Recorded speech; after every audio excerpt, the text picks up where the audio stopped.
The fellowship of books is real. They're never noisy when you're still. They won't disturb you at your meal.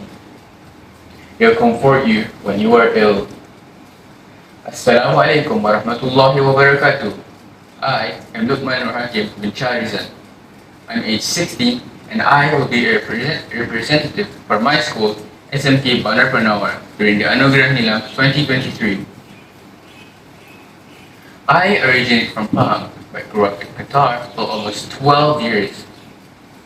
I am the second child of 3 siblings. As the second child, I strive to become better than my older brother and a role model to my little sister. During my free time, I spend a portion of my time on video games and another portion reading books that include both fiction and non-fiction.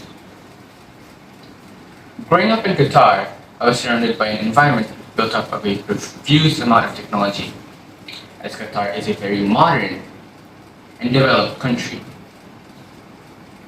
Even my circle and people surrounding me were pretty intellectual when it comes to technology and gadgets. I started growing a lot of love for technology and things revolving around it, and even started to learn things by myself, like programming and creating my own games. Though to many people, modern day technology is a threat to the youth and society, but to me, it was the start of something extraordinary. When I was in year 7, also known as Form 1, I participated in 2 montage creating competitions, one county level and the other state level. Me and 2 other friends had to go around STEM exhibitions to record the activities and events on display.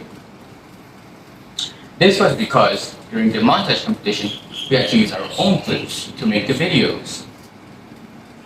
However, we only managed to reach 2nd place on both competitions and didn't get to make any more progress as the COVID-19 pandemic happened.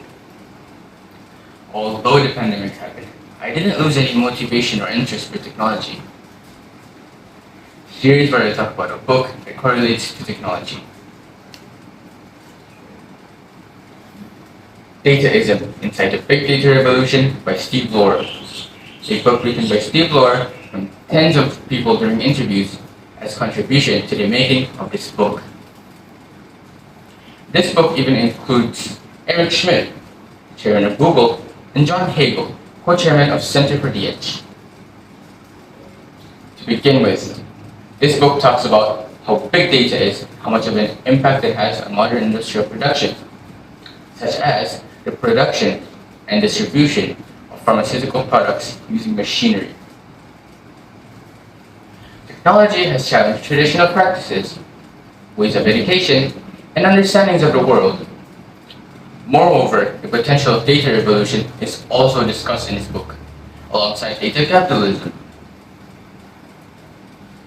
The dataism is seen to be compared to Taylorism, in which statistical rigor and engineering discipline were used to redesign work for maximum efficiency.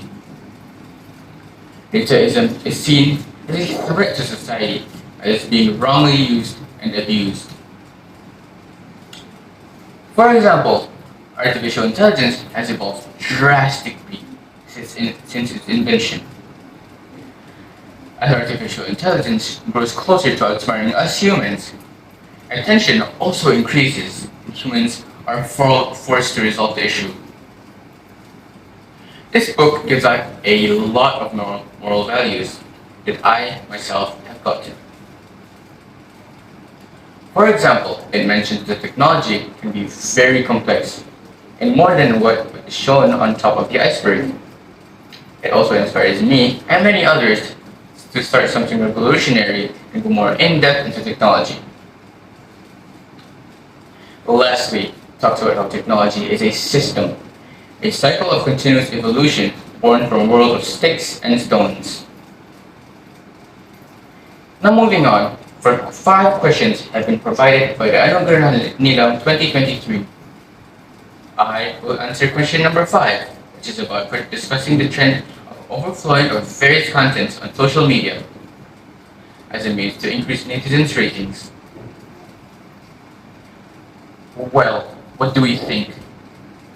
Let's discuss this.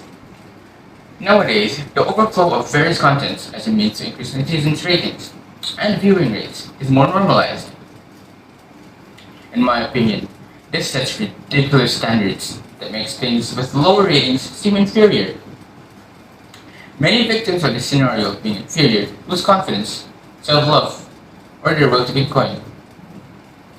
I think many people can agree social media changes a lot of perspectives, especially based on physical appeal.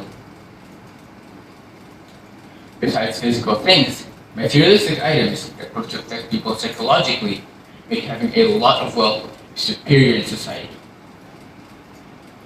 For example, expensive clothing, houses, and lifestyles all contribute to changing society's perspective.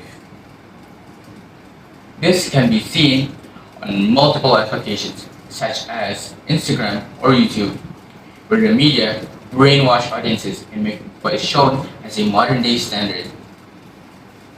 Sometimes, some things online prove to be misleading, such as edited images and videos. In conclusion, to today's topic and theme, social media and technology can be society's biggest threat and changes how we understand and see the world. That's all I have for today. I hope this session was worth your precious and valuable time. Cheers.